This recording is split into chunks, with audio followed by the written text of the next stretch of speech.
What's going on, everyone? I'm Jeff Harris alongside Jonah Restuccio. Welcome into the Delmarva Sports Insider, the only show on the shore giving you in-depth analysis to all local sports.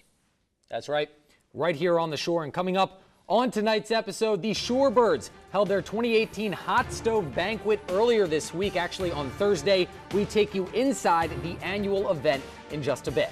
And of course, it was a busy week on the hardwood as the race for the Bayside boys North title is heating up.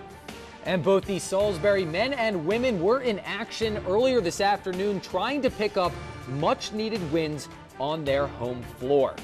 And we're going to start things off in the Bayside as Kent County, Jonah, they made the trip to Snow Hill Monday night to take on the Eagles. Early on, Snow Hill taking advantage of Kent County's turnovers. We see a Monty Allen there being introduced. Drew Halcyon running the floor and finding a streaking Zaire Johnson, who lays it up and in for two. But we're going to fast forward to the second. Trojans cutting into the deficit, courtesy of Nitre Green, taking the pretty pass from Ricky Bowser and burying the pull-up jumper. Snow Hill would lead by a pair heading into the half. Eagles would keep up the intensity in the second. Halcyon follows his own miss and finishes strong at the rim for two, putting the Eagles up by three. But good ball movement from the Trojans would lead to a three ball for Tyrell Henry to tie things up late. And check out this wild play for Snow Hill. Somehow the ball finds its way into the hands of Jay Aries for an easy lay-in to cut the Trojan lead to just one.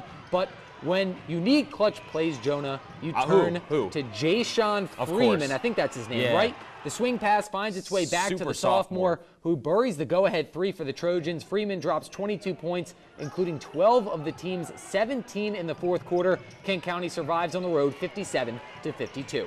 Just ice in my veins, man. Just trying to stay locked in during the whole game. We had a bad start, and we had to finish it off with defense and hustle and big time shots. I think we're gonna have a better half of the season. I think all these games, I think like the back-to-backs, I think we tired. We real tired. So I think once we get our little break, we'll be fine. We'll be back. And down in Crisfield, the Crabbers looking to knock off Stephen Decatur.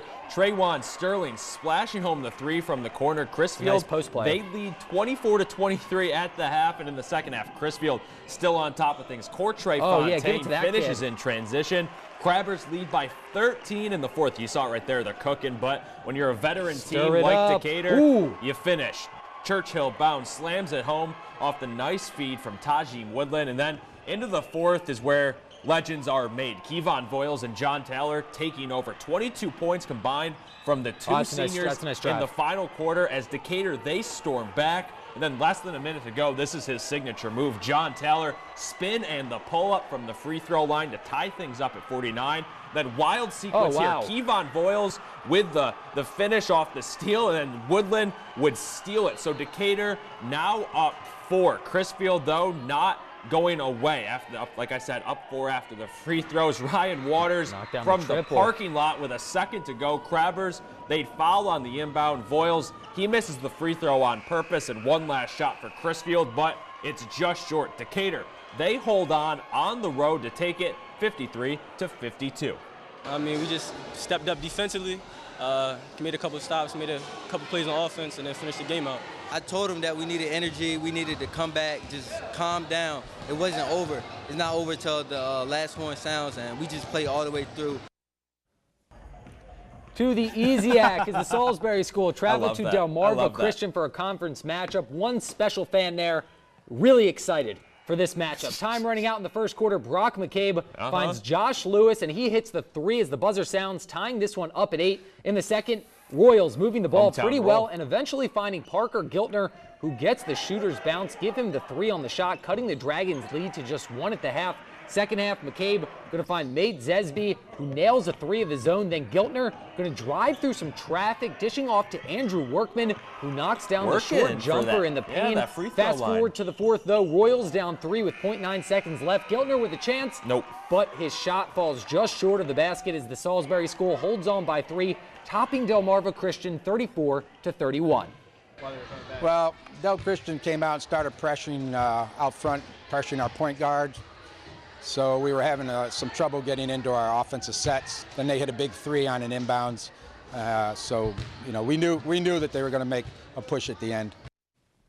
And their second matchup of the year, excuse me, second matchup of the year. Always a great matchup between Bennett and Parkside. Yes, exactly. We'll pick things up in the third. Never seen a grown man play high school basketball. Well, Tyler Polson's one of them, as he's 2 inside, putting Parkside up. And then a little later, this sent the crowd into a frenzy. Tyrese Purnell catching it off the rim. Rams go on an 8-0 run to lead it midway through the fourth. And then down. 3 minutes later, Bennett came alive. Devin Binns rattling home a 3, and then Montez Jefferson hitting one. And when I say born ready, I mean it. Otis Russell, clutch in his veins, talking a little smack to the sidelines. I know he lives for the trash talk as Bennett takes the lead with 50 seconds to go.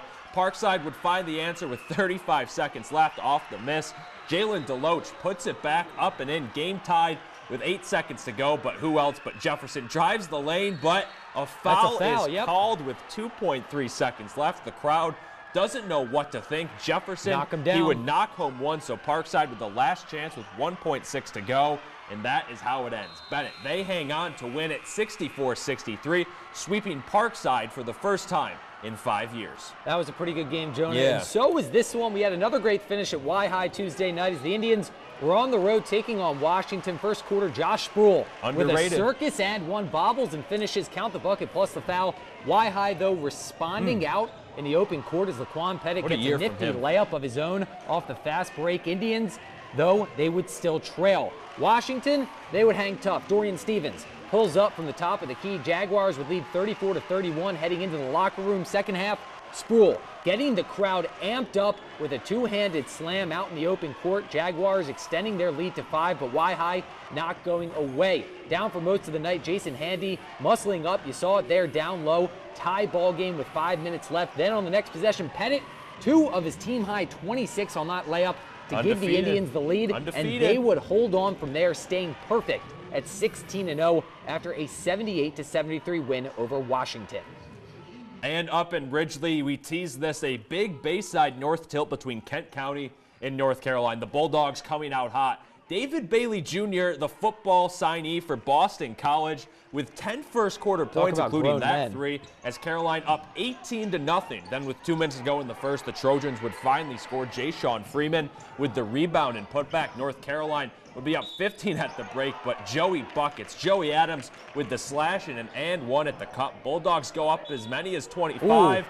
Fourth quarter, though, Trojans coming back. Wayne Y with the and 1, and then Jaden Wilson finishes at the rim. Kent, they would trim that lead to 12, but Adams just too much. What a reverse layup from him for 2 more of his game-high 25. North Carolina, they hang on to take it 81-61. And we've just been practicing on practice every day. We've been doing it every day, working intensity and everything. Coach been preaching to us that we need this game. We really need it. So we just came out with the fire. I mean, we need to play Easton, got them next week, and hopefully we come out the same intensity and play good. Joey Adams, so comfortable in front of the camera. Exactly. You saw it there. He lives for these moments. The Indians, though, they were back in action Thursday night, undefeated and looking to keep the dream alive in the Waller Dome. Unselfish basketball has been the story for the Tribe all year long. Case in point here, Matt Lowe threads the needle to find Ty Davis for the layup. Then later on, Drew Housey skies for the offensive board for the Eagles and puts up the baby hook like that. Y-High, though, would lead by 5. Heading into the break, defensive intensity was the story in the second half for Y-High, which leads to this alley-oop from Laquan Pettit to Jaden Baker. The Eagles would struggle, to say the least, with the turnovers down the stretch. Y-High charging in transition with some good offense, some good ball movement as well, eventually finding Jaden Baker for the easy finish. Pettit would end with 25 points. Baker with 16 points as Y-High remains undefeated, taking it 76-67. And last night, Decatur hosting Woodbridge in a Maryland-Delaware crossover. First quarter, Troy Haynes gets the steal and finds Jamon Kane, who finishes at the other end. But Decatur, they have this guy, like you said, you might have heard of him, Kevon Voiles, the no-look pass to Churchill Bounds for the 2-handed slam. Seahawks retake the lead, but those Blue Raiders down 29-25 at the half, but chipping away in the third quarter. KJ Mosley with the steal and finish. Woodbridge straight up dominating in transition. Voiles, though, what a night from him from behind the arc. 7 threes from the senior, totaling 21 points. He's a lefty. Decatur, they extend their lead to double digits, but Hassan Corbin, better call him Mr. Fourth Quarter, down 10, finishes this one with ease, and then with the game tied, talk about confidence. Off the rebound, just kind of casually dribble this one up, spot up from 3, and knock it down. He would score 15 in the fourth, 20 on the night as Woodbridge. They come into Decatur's gym and steal this one, 62-56.